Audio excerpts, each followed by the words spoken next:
O universo não é apenas mais estranho do que supomos, é mais estranho do que podemos supor. Sir Arthur Eddington, astrônomo inglês, 1882-1944.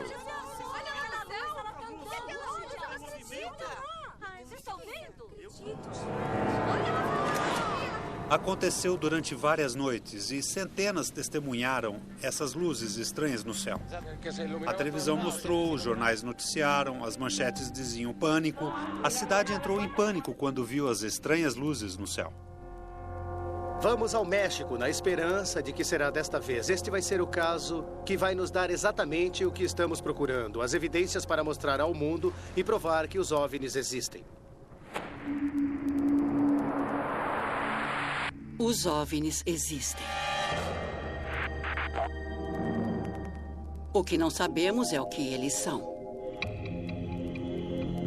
A Rede Mútua de Pesquisas Ufológicas, ou MUFON, observa os céus e investiga as aparições assim que ocorrem. Seus pesquisadores usam ferramentas da ciência, da psicologia e da lei para se aproximar ao máximo da verdade. Não há dúvida que existam objetos voadores não identificados. Apenas a sua identidade permanece um mistério. O mistério dos OVNIs sobre a Terra.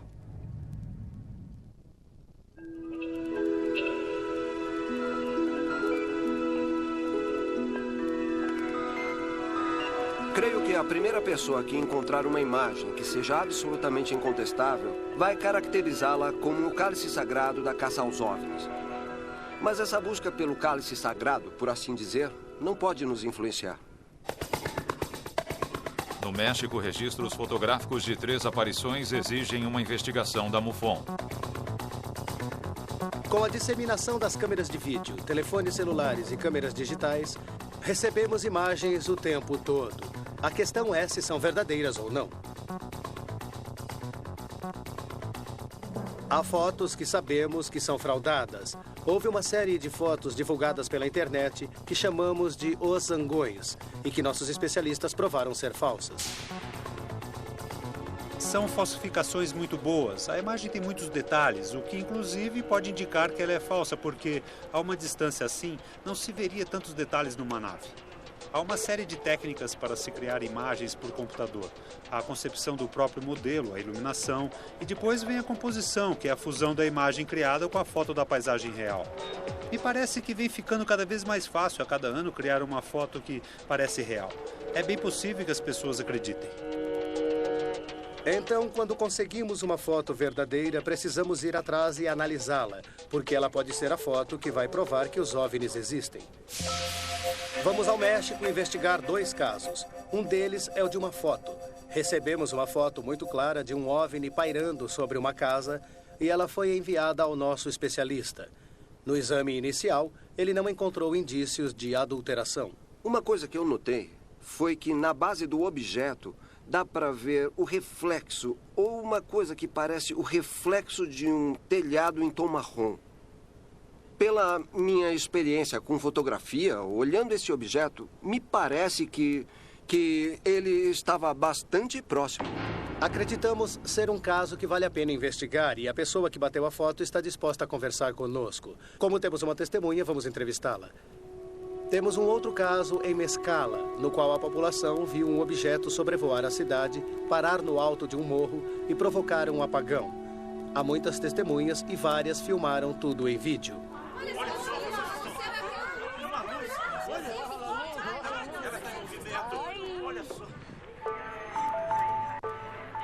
Minha preocupação com a viagem ao México é que, apesar de todos os relatos que vêm desse país, não há nenhuma investigação séria acontecendo. Não dispomos de investigadores treinados na região para descartar os exageros e separar os fatos da ficção. Daí o meu receio de ir até lá e acabar descobrindo que essas histórias não produzirão os resultados que imaginamos. Isso faz parte da emoção de investigar OVNIs, porque temos que separar os fatos da ficção e determinar o que há de científico no caso. Mas, até certo ponto, existem coisas que não serão respondidas imediatamente. Cidade do México, 22 de agosto de 2008. O México é um foco de atividade de OVNIs, mas não sabemos o que é real e o que não é, porque lá existe uma predileção cultural pelo paranormal. Televisa e Malsan Produções apresentam... Inclusive, um dos programas de maior audiência no México é O Terceiro Milênio, com Jaime Maussan, que aborda o paranormal e promove a questão dos OVNIs como algo real. Jaime é uma celebridade no México e nós vamos encontrá-lo porque ele vai ser o nosso contato para chegar até Mescala e também para investigar o caso de Tepic. Conheço Jaime há 10 anos, mas nunca nos encontramos. Consegui uma boa entrevista para o próximo programa com a senhorita Josefina. A seguir, mostraremos um furo de reportagem no Terceiro Milênio.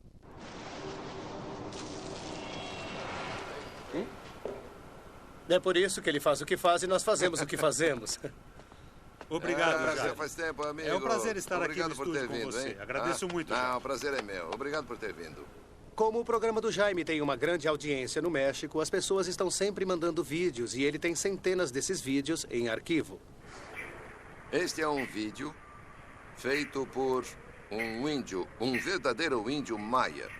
Ele filmou o objeto com o telefone celular. Em que ano ele foi feito? 12 de maio de 2007. Muito estranho. Já este vídeo é de Orizaba, em maio de 2007. Ele nos mostrou um número enorme de vídeos. Para mim, pareciam reflexos de lâmpadas no céu ou balões com formatos estranhos flutuando. Temos fotos ótimas das esferas. Esta é de Leon. Olhando esses vídeos, eu me pergunto como eles têm tanta sorte. Como conseguem tantas fotos de OVNIs? Não podem ser todos objetos não identificados, é impossível. Eles aparecem parados, movimentando-se juntos, movendo-se uns contra os outros. Onde traçar o limite entre a paixão por esse assunto e a propensão exagerada para acreditar? Este caso foi considerado verdadeiro. Um cinegrafista em particular atrai a atenção da MUFON. Quem fez esse vídeo? Este vídeo é de Arturo Robles. Certo. Como pode ver, ele foi muito bem gravado. Ele conseguiu acompanhar o objeto sem perdê-lo por um bom tempo. Ali. Esse é o de 1994? Sim. O objeto parece que está dançando.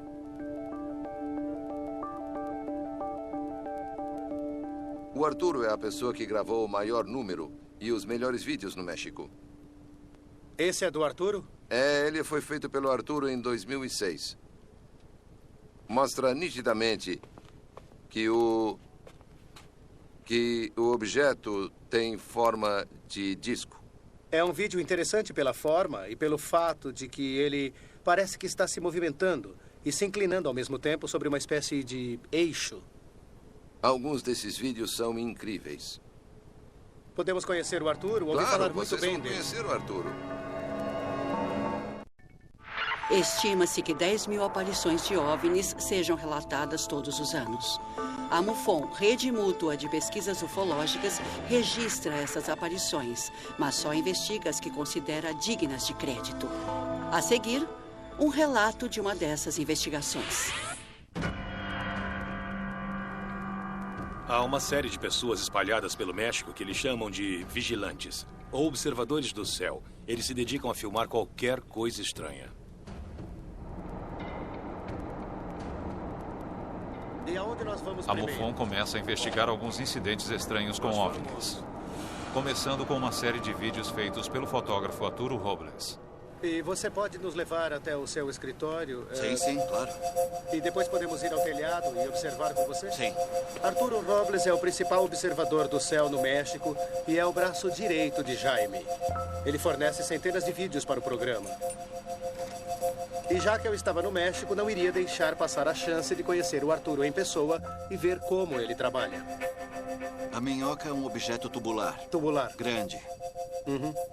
De todos os vídeos que Arturo filmou, os mais impressionantes são os que mostram objetos de aparência orgânica que lembram minhocas.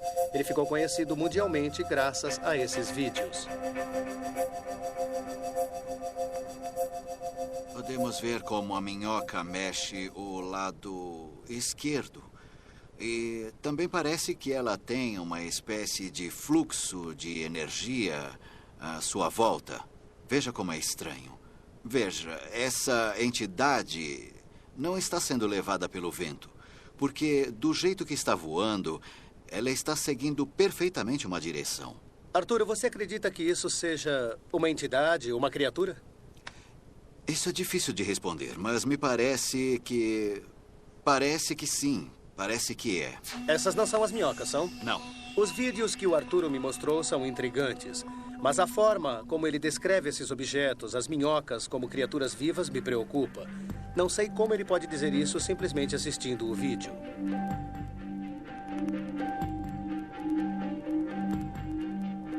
Acho difícil acreditar que a cidade do México seja sobrevoada por tantos OVNIs o tempo todo e que só Arturo consiga filmá-los. Para esclarecer a questão, eu pedi que ele me mostrasse onde filma os vídeos e ele me levou ao telhado. Aqui tenho uma vista total da cidade. E os vídeos que estávamos assistindo foram filmados aqui? Sim. Às vezes, com sorte, podemos ver com facilidade. É um objeto? Está vendo um objeto? Ah, não, é um pássaro. Onde está o pássaro? Já viu algum objeto? Estou vendo um objeto. Estou vendo o objeto. Eu vou lhe dizer o que é isso. Só preciso achar o foco.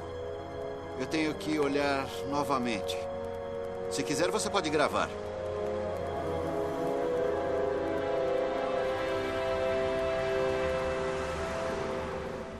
Abra mais na horizontal. Arturo, você já viu alguma coisa parecida antes? Já vi esses objetos estranhos. Vou aproximar mais.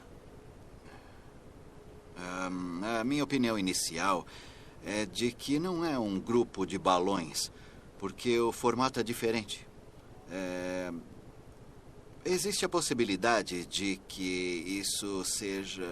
eu não sei qual é a palavra... Lixo. Lixo, não é... Talvez seja... Basura, como se diz? É lixo, isso mesmo. Você consegue ver se ele está virando? Está. Isso é interessante. Eu vou dar uma pausa e ver o que temos aqui. Assim perde os detalhes. Mas, à primeira vista, eu diria que isso é uma coisa estranha. Desconhecida. Desconhecida, entende? Fiquei interessado na reação de Arturo diante do estranho objeto no céu, porque eu sabia o que era. Era um grupo de balões. Algumas horas antes. Estamos aqui na loja onde se vendem os balões. Vamos soltar os balões de filme de poliéster. Talvez o senhor Arturo Robles filme os balões em vídeo. Vamos ver a reação dele. A ideia era colocar o Ruben num parque a umas 10 quadras de distância e soltar um grupo de balões. Só para termos alguma coisa no céu que o Arturo pudesse perceber. Queríamos ver a sua reação ao vivo. Houston, lançamento confirmado.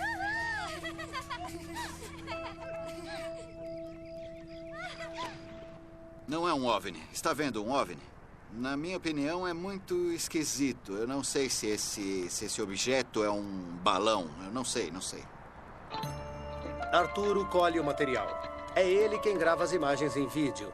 Mas quem analisa cada uma delas no computador é o Jaime. Portanto, para saber como essas investigações são feitas no México, é com o Jaime que temos que falar. Você não precisa parar de falar, meu amigo. Estávamos procurando pela cadeia de evidência, que vai desde a coleta até a análise. Jaime, fomos à casa do Arturo ontem porque queríamos vê-lo observando o céu. Sim. Mas também queríamos saber se ele consegue distinguir o que muita gente acha que são balões nos céus. Queríamos ser honestos, queríamos ser bem francos com ele. Contamos logo de cara sobre a experiência que fizemos com o Arturo. Jaime e eu somos amigos há muitos anos. Fiquei um pouco preocupado com a reação dele. Eu acabei ficando numa posição um pouco constrangedora. Ele viu os balões, mas não conseguiu identificá-los através da filmadora. Acho que o que é importante nos vídeos do Arturo é que eles são muito bem gravados. Mas nós, os investigadores, é que temos de fazer a análise. Ele não é um analista, é apenas um câmera. Alguns de seus vídeos são excelentes. Eles podem ser apresentados em qualquer lugar do mundo. Eu entendo, e muitas vezes ele me manda coisas e eu digo, não, eu não gostei. Isto se mexe como um balão. Não sei se são balões, mas se movimenta como balões. A partir da análise que o Jaime fez do vídeo de que eram balões, ficamos mais tranquilos quanto à sua capacidade de discernir o que é real e o que... A MUFON se prepara para deixar a cidade do México na segunda etapa da sua investigação. Espere, eu vou avisar o James. James, parece que os planos mudaram um pouco. O objeto partindo com as mesmas características. Acho que no caso de fotos como essas, elas estão tão nítidas que eu vou dizer que são boas demais para serem de verdade. Por isso é muito importante estabelecer a identidade da pessoa que tirou a foto. Receber outras 3 fotos da nossa testemunha em Tepic foi literalmente incrível. Seria possível que a mesma pessoa conseguisse tirar tantas fotos nítidas de um OVNI durante o dia? Parecia bom demais para ser verdade. Ele não está pedindo dinheiro. Ele não está atrás da fama. Ele não está querendo coisa nenhuma. Inicialmente, o que eu sinto é que ele é sério.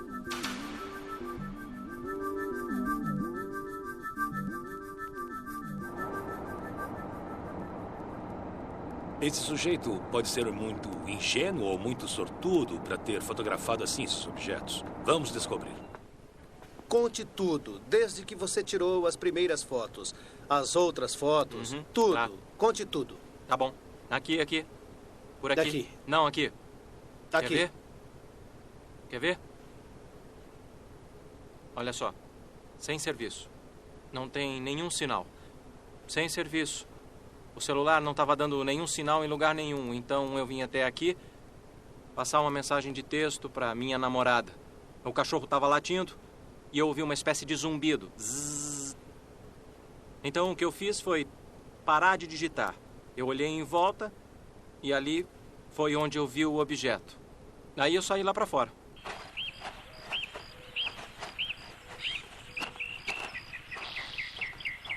Eu tirei 1,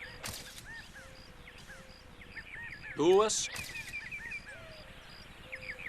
E o objeto começou a se mover para este lado. Então, eu recuei um pouco, até aqui, me virei e estiquei o braço para tirar a foto. A terceira. Carlos tirou 3 fotos e alguns dias mais tarde ele conseguiu outras fotos de um objeto voando a uma altitude maior. Uma das fotos que eu bati foi olhando para cima. Depois eu subi no telhado bem ali e tirei outra foto. O objeto se movimentou naquela direção. Carlos, uma pergunta. O que você pensou que fosse? Naquele momento eu não pensei no que era aquilo, no que poderia ser. Simplesmente eu vi e fiquei impressionado. A testemunha parece confiável.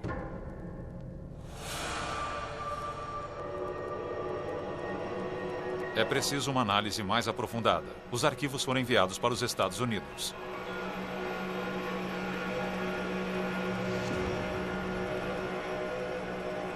Quando James Carroll me enviou uma série de fotos do caso mexicano, analisei os dados associados à imagem, que são os dados EXIF, que nós sempre verificamos. E o mais importante é a data e a hora. Em raros casos, podem estar errados, mas não estou convencido de que isso aconteceu. Aqui, aparentemente, a fotografia foi tirada em 11 de maio de 2008, pouco antes de 11 da manhã. A única coisa estranha é que, neste caso em particular, uma foi tirada cerca de 1 hora depois e mais uma um pouco depois. Os horários não combinam com o relato de Carlos. Carlos, está com seu celular? Aham. Está? Ótimo. Você pode achar as fotos? Quando você tirou as fotos, quanto tempo se passou entre a primeira e a segunda? Depois que eu me posicionei, 1 ou 2 minutos. Certo, 1 ou 2 minutos. Tive a sensação de que havia alguma coisa errada. Ele estava dizendo que bateu as fotos com 1 minuto de diferença.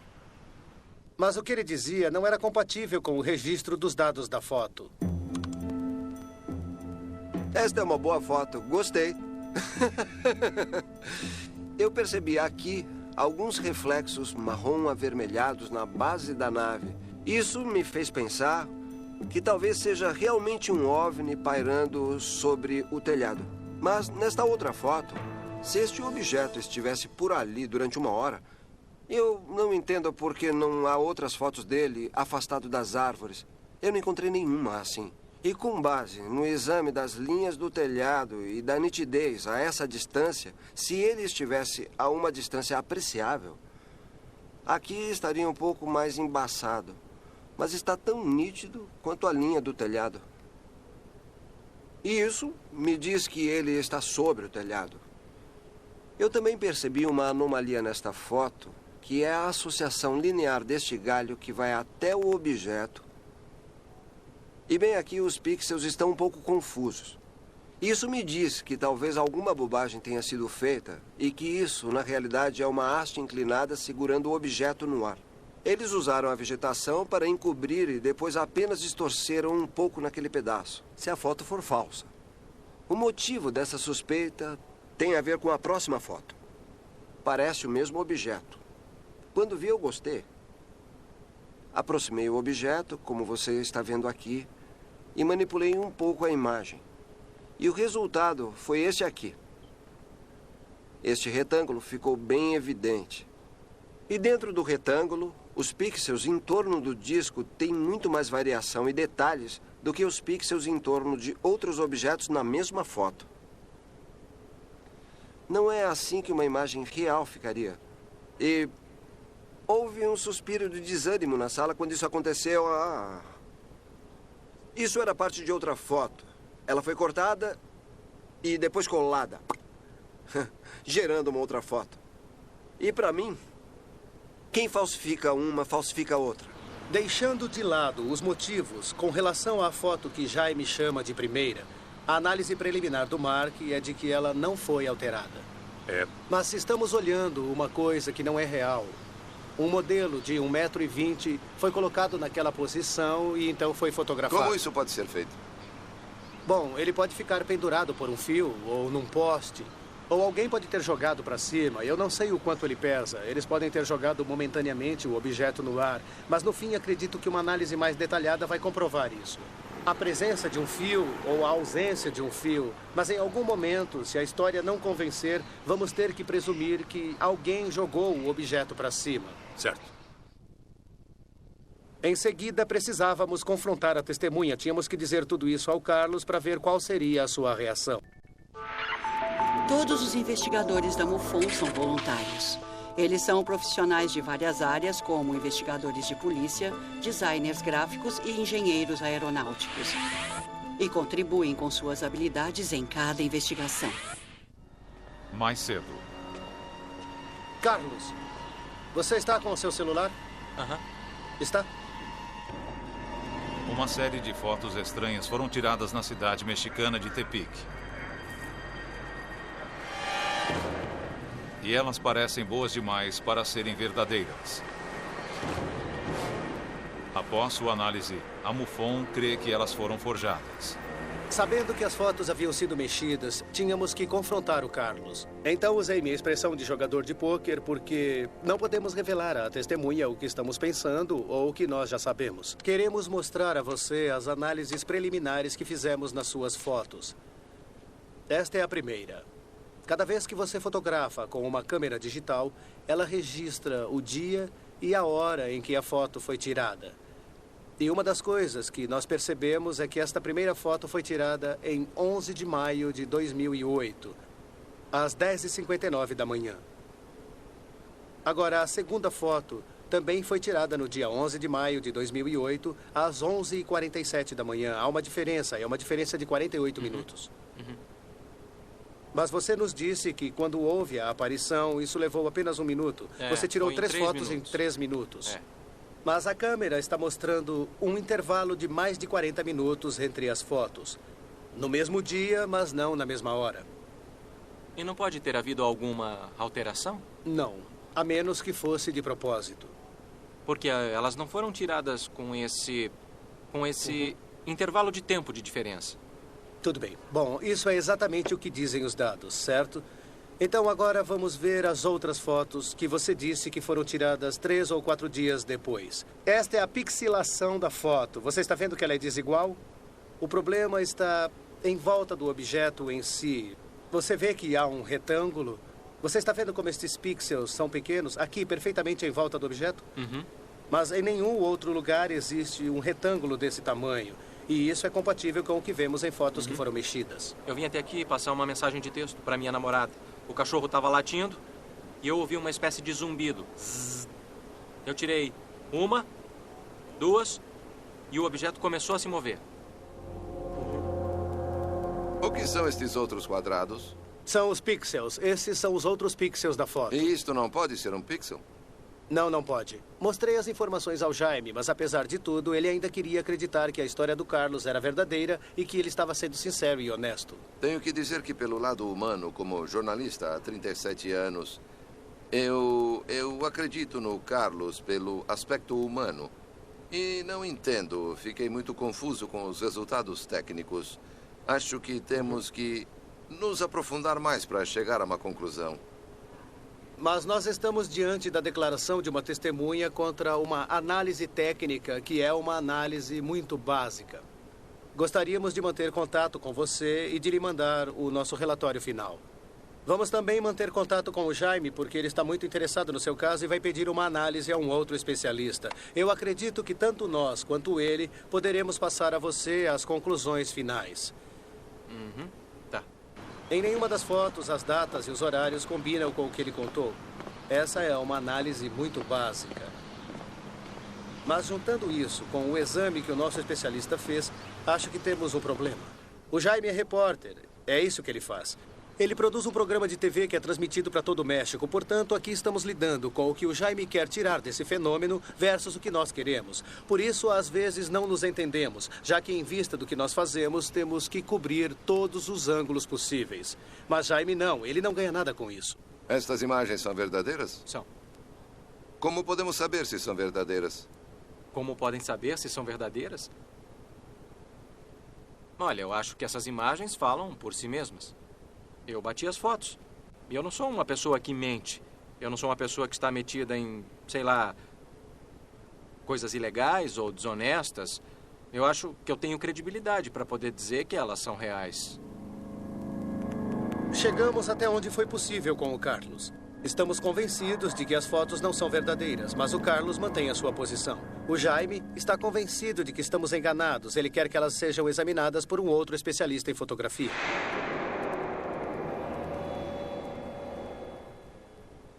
Olá, Guilhermo. Como vai? Tudo bem. E você? Bem, obrigado.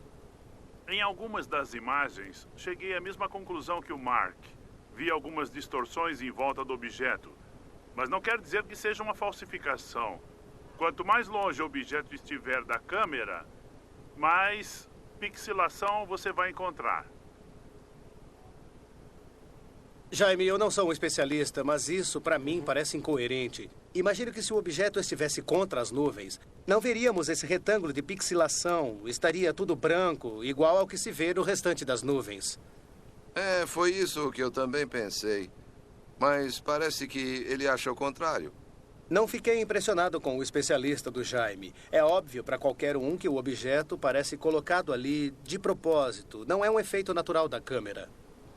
A única coisa que para mim é irrelevante é o problema da data no EXIF. Ela pode ter sido afetada se a bateria do garoto arriou. O que eu posso dizer é que a foto é autêntica. Eu não levaria em conta a questão da data. Pense no seguinte, eles são seres muito mais inteligentes e podem manipular a eletrônica e as mentes.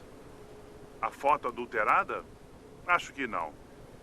Esse é um especialista em fotografia. Se esses seres são tão poderosos que podem atravessar as galáxias, com certeza eles podem alterar os dados das fotos. Bom, para mim já chega. Jaime, obrigado pela sua atenção. Que é isso? Muito obrigado. Acho que o Carlos pensou que seria engraçado forjar essas fotos e colocá-las no programa do Jaime. Se não fosse pela nossa investigação, ele teria conseguido. Enviamos as fotos para um especialista independente da MUFON e ele concorda que elas foram adulteradas. A questão da autenticidade das fotos permanece sem solução. Jaime insiste em que o aspecto mais importante de uma investigação é a testemunha. E tem mais um. A última etapa da investigação no México está prestes a começar. Uma cidade inteira vê uma aparição. O que a população viu? Um especialista em animação forense da MUFON junta-se ao grupo. Estamos indo para Mescala para investigar o testemunho em massa de uma aparição. O que nos trouxe originalmente ao México foi a dimensão e o escopo da história. Olha aquela luz! Vocês estão vendo? É uma luz! Para ter movimento. O que nós sabíamos sobre o que aconteceu em Mescala se baseava na notícia de jornal que falava sobre os eventos daqueles 3 dias. Os relatos diziam que foi visto um objeto voando pela cidade e que ele parou sobre um morro. E o artigo de jornal fala em criaturas que desceram em terra. A aparição de Mescala é muito singular porque é uma das poucas em que toda a população saiu às ruas para testemunhar o evento. Todo mundo viu a luz. Fosse o que fosse, fez com que todos saíssem de casa e falassem sobre o assunto durante semanas. Mas não sabemos o que era aquilo. Achei fascinante o efeito eletromagnético direto registrado em vídeo e que mostrava uma luz e seu efeito direto na eletricidade da cidade. Acho que isso nunca foi filmado antes. Para mim, isso era impressionante, uma das melhores evidências que eu já vi em termos de efeitos eletromagnéticos.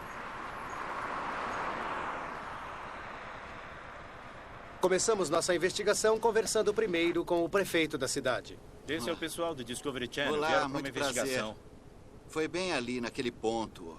Ali onde fica aquele morro mais baixo. Ali onde está aquela sombra. Foi ali que aconteceu.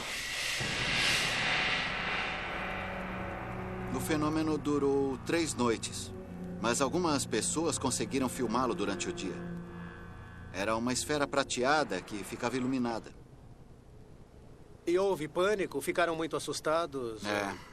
Sentiram medo? Sim. Inclusive, você pode conversar com a minha sobrinha, sabe? Ela viu e até começou a chorar. Conta pra ele o que você viu. Tá aqui, olha. Eu comecei a filmar, mas eu fiquei com um pouco de medo porque eu nunca tinha visto nada parecido.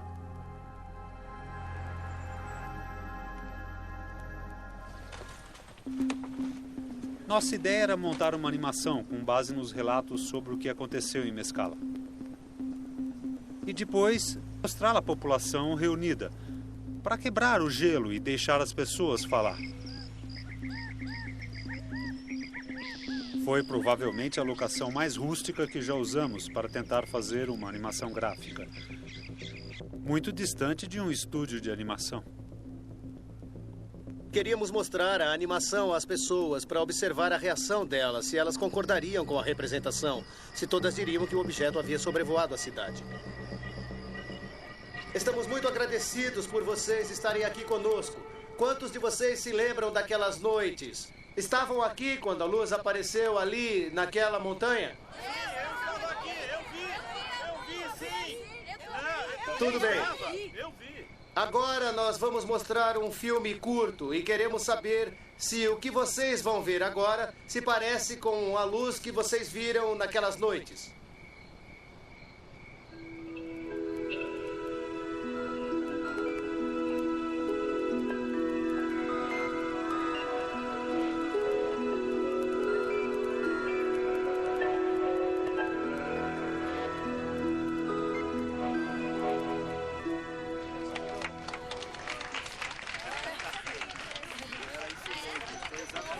Você viu a luz que apareceu na montanha? Você viu?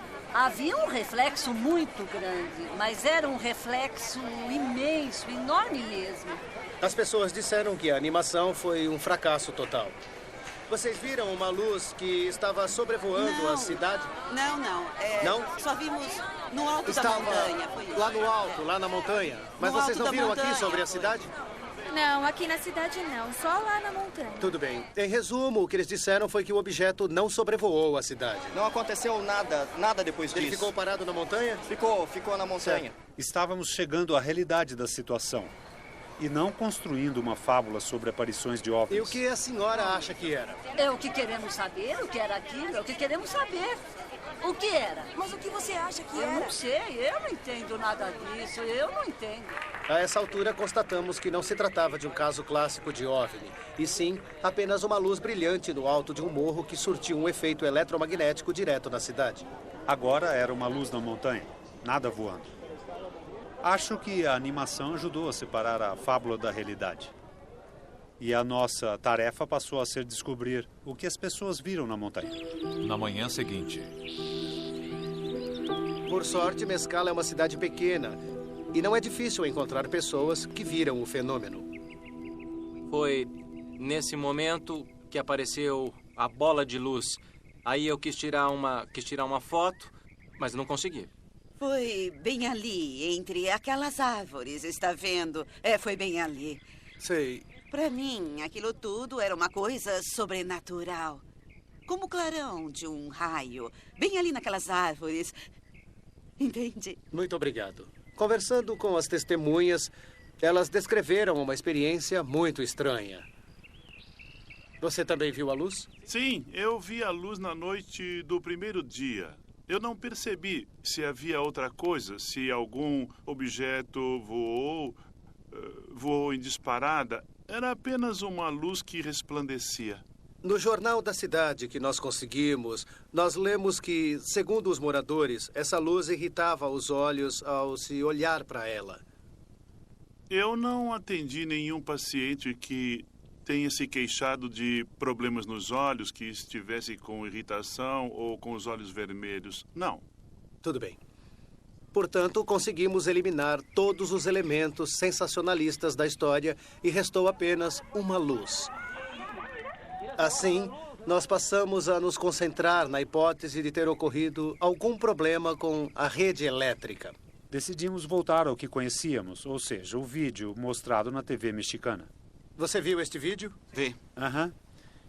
Este é um vídeo que mostra primeiro a câmera se concentrando numa luz forte. E depois aparece uma série de luzes. Aí está, é isso viu? mesmo. Quem fez esse vídeo foi Oscar Franco. Parece que ele filmou de um telhado.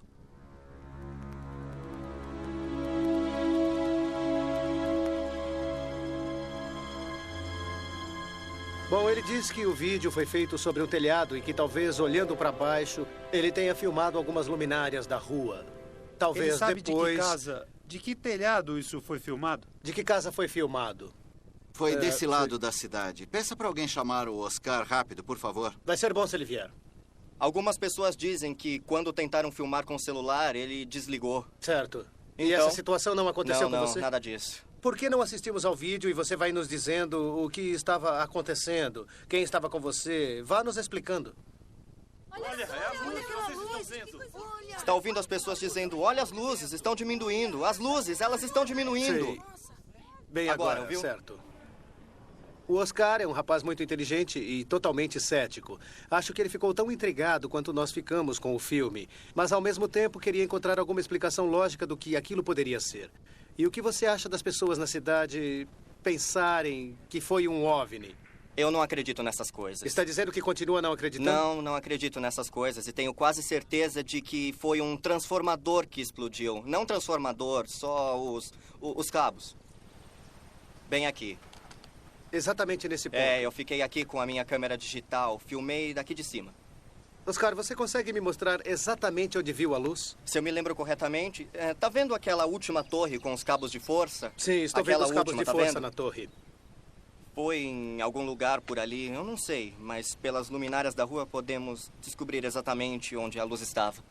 Bom, agora o próximo passo seria trazer um especialista em redes elétricas para avaliar onde a luz estava, baseado nas fotos, e nos dizer se aquilo poderia estar relacionado com a rede elétrica. A força concentrada num curto-circuito não chega às lâmpadas. Nós queremos solucionar, mas outros querem perpetuar.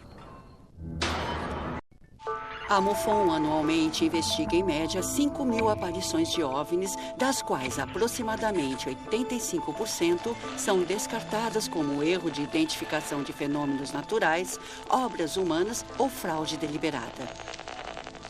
15% permanecem sem explicação. A luz em Mescala seria um OVNI ou um fenômeno elétrico causado pelo homem?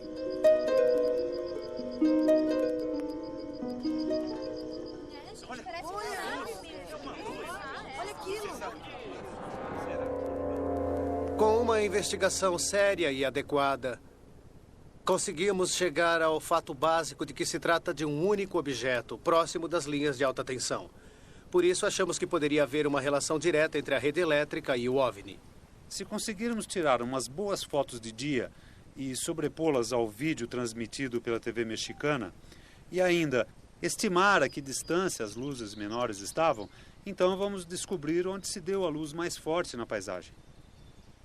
Isso está longe de ser conclusivo, mas pelas evidências fotográficas, a luz apareceu em algum lugar da encosta, próximo ao entrocamento das linhas de alta tensão. É uma reviravolta na nossa investigação, mas é hora de examinar o fornecimento de eletricidade de Mescala. De volta à Califórnia, Ruben leva o vídeo de Mescala a um especialista. Tínhamos que descobrir o que aconteceu em Mescala e procuramos um especialista, Charles Fetterman.